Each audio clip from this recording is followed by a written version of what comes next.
فلما جاوزا قال لفتاه آتنا غداءنا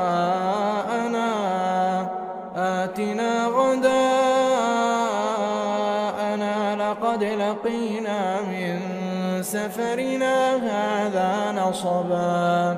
Pes vakti ki iki deryan birigen yerinden uğrap ötönlerine, şonda Hazreti Musa Yuşağa aytdi, hani bizim ertirlik gazamızı getir, tahqiq biz şu musafaratımızda meşakkata tataşıp, zahmetge düşüp yadadık deyipdir.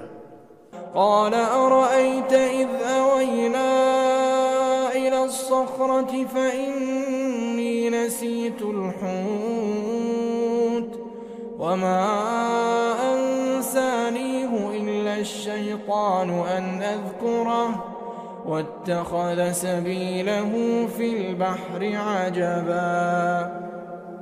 Hazreti Musa ödünün xadimi Yuşağa balığı getir iyili diyenine, Yuşa aytdi, xabarın bar mı? Vakti ki biz şol ulu daşın yanına aram alamızda men balığı unutup durun. Şonu sana aytmaktan hiç saat unutturmadı, meger şeytan unutturdu. O balık şol ada direlip deryadan gen formunu yol alıp gitti deyiptir. قال ذلك ما كنا نبغي فارتدا على آثارهما قصصا. Hazreti Musa aytdi, bu aytdiyan zadın bizim isyan zadımızdır.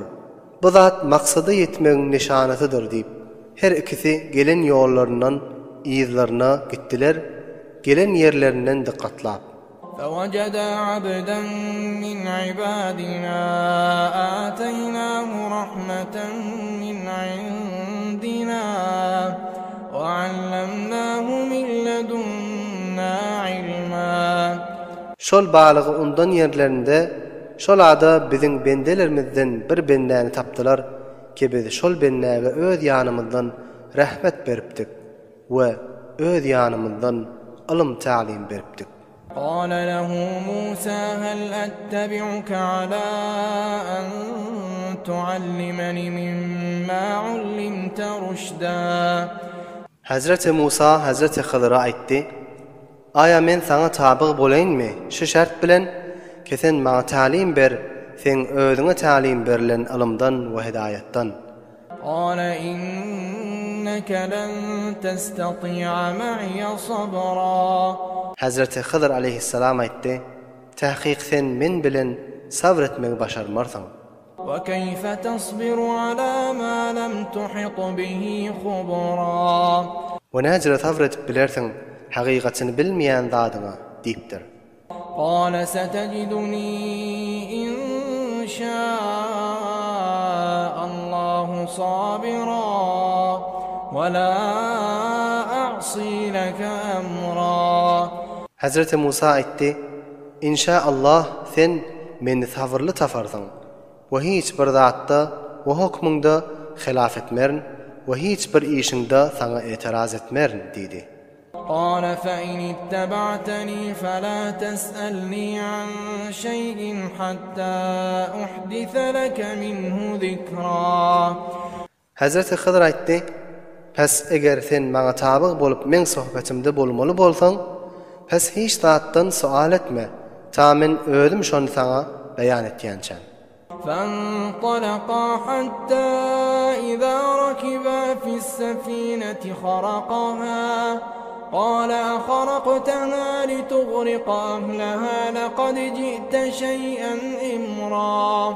Pes Hazreti Musa ve Hazreti Hızır her ikisi deryan kenarında hareket edip uğradılar. Ta bir navga sataşıptırlar.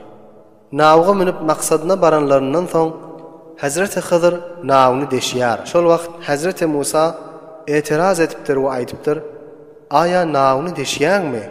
Şoň ählini gargatjak bolup, tahqiq sen bir teleke agyr işi etdiň diýipdir. قال ألم أقل إنك لن تستطيع معي صبرا. Hazreti Hızır aytipdir, ey Musa, men sana aytmadymmy ki sen men bile sabretmeyi başarmarsyň diýip. قال لا تؤاخذني بما نسيت ولا ترهقني من أمري عسرا. Hazreti Musa aytdi, men unudypdyryn. Sen meni muahaza etme, unutmağım sebäpli we işimi beter agyr we meşakkat etme. فانطلقا حتى إذا لقيا غلاما فقتله قال أقتلت نفسا زكية بغير نفس لقد جئت شيئا نكرا. Pes Hazreti Musa we Hazreti Khidir nawdan çykyp ugradylar. Ta wagtiki bir ýaş ogluny sataşdylar. Hazreti Khidir şol ogluny öldürdi. Hazreti Musa etiraz edip aýtdy: "Aya bir bigünäh päk ogluny beduni qisas öldürdüňmi? Tahqiqten nihayetde bir namaqul işni etdiň."